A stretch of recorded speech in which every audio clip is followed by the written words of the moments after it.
Harka fuunee iddoo jirtanutti nageenyi keenya kabajaa isin dhaqqabu akkam jirtu jaallatamuuf kabajamoo daawwattoota keenya kun Orolaafiidha.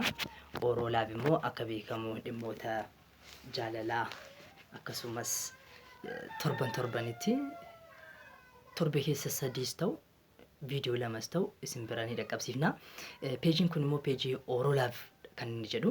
Orolaaf jechuun immoo egaa dhimmoota jaalalaa irratti xiyyeeffatee jaalalli maali? Jaalala dhugaa jechuun maal jechuudha?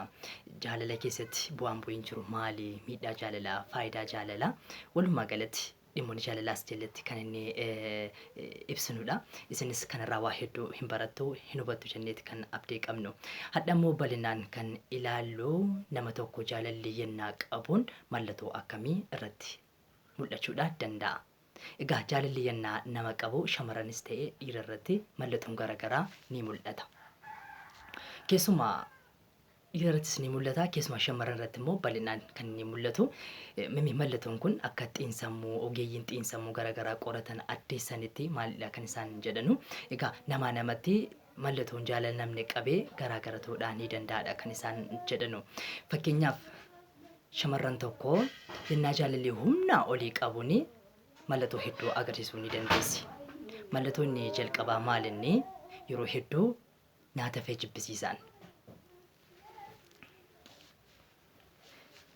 Gonkuma nyaata nyaachisuun hanga maatiinis maal taateen tala koo si dhukkubee haga jedhamtutti gonkuma nyaata hin nyaattu. Dabalataanis yennaa si agartu immoo ija keessa si ilaaltu, lafa ilaalti. Ilkaan kana ciccininnatti lafa fee miilaa rurrukutuu dandeessi. Nama biraatiin maqaa kee yaamuu dandeessi. Sanaan booda intalli kun nan jaallannee jettee gonkuma irraa hin deemin. Jaalala keetiin guddaa qabamteetti intalli kun. Inni gara biraan immoo shamarran yeroo hedduu yennaa jaalalli qabuun miirri isaanirraa mul'atu miira isaanii sun ta'in waa biraa mul'isuudhaaf humna qabu. Miira keessa isaanii jiru hin mul'isanu. Osoo humna ol si jaallatanu garuu miira isaanii immoo miira jibbaa si abaaruu yookaan si arrabsuu fa'ii danda'u. Sanaan boodaatis intalli kun nan jaallannee jettee yoo biraa fagaattee deemte dogonkorteetta dhugaa rabbi. Kanaaf maal gochuu qabdaa? Keessattuu arrabsoon jira immoo arrabsoo jaalalaati wantati beekuu qabdu kanarratti jechuudha. Arrabsoo jaalalaati malee gonkuma si jibbuu yookaan immoo si balaaleffachuudhaan miti. Kanaaf cimsuu qabdaati. Deemsa keetis sirreessu jechuudha. Gara biraa immoo dhiiras ta'ee shamarran biratti ni mul'ata kun yennaa jaalalaa namni qabame tokko. Innis maalinni gara mana nama jaallanne sana deddeebi'u. Keessumaa dhiira irratti immoo ni bal'ata malee shamarranattis ni mul'ata. Fakkeenyaaf shamarran tokko kilaasii yookaan kutaa keessa jirti haa jennu. Yennaa si jaallatte yookaan yoo si jaallatte yookaan ati jaallatteni gara namni sun jiru ni deddeebi'ama.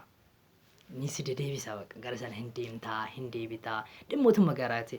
Fakkeenyaaf yoo waa tokko yoo dhimma kamiyyuu hin qabaanne isiidhumaaf jettee deemtee waan fuuchuu hin qabne illee kan fuutus ni mul'ata. Yoollee barruulee yookaan dabtara fudhachuu ta'uus hin danda'a. Nama daftara yoo hin fedhe illee isiidha jettee daftara nama biraarraa fudhachuu dandeessa.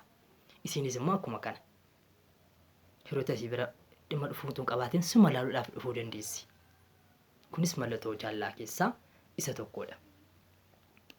Inni gara biraan immoo uffata isii yookaan uffata isaa huccuu jechuudha. Yeroo yerootiin jijjiiratu. Huccuu hadha uffattee dhufte boru uffattee si biraan dhuftu. Huccuu hadha uffattee dhufte uffattee si biraan dhufu boru. Ni jijjiirrata jechuudha yookaan ni jijjiirratti. Sanaa booda si jaallateera yookaan si jaallatteetti jabeessuun immoo mirga keeti.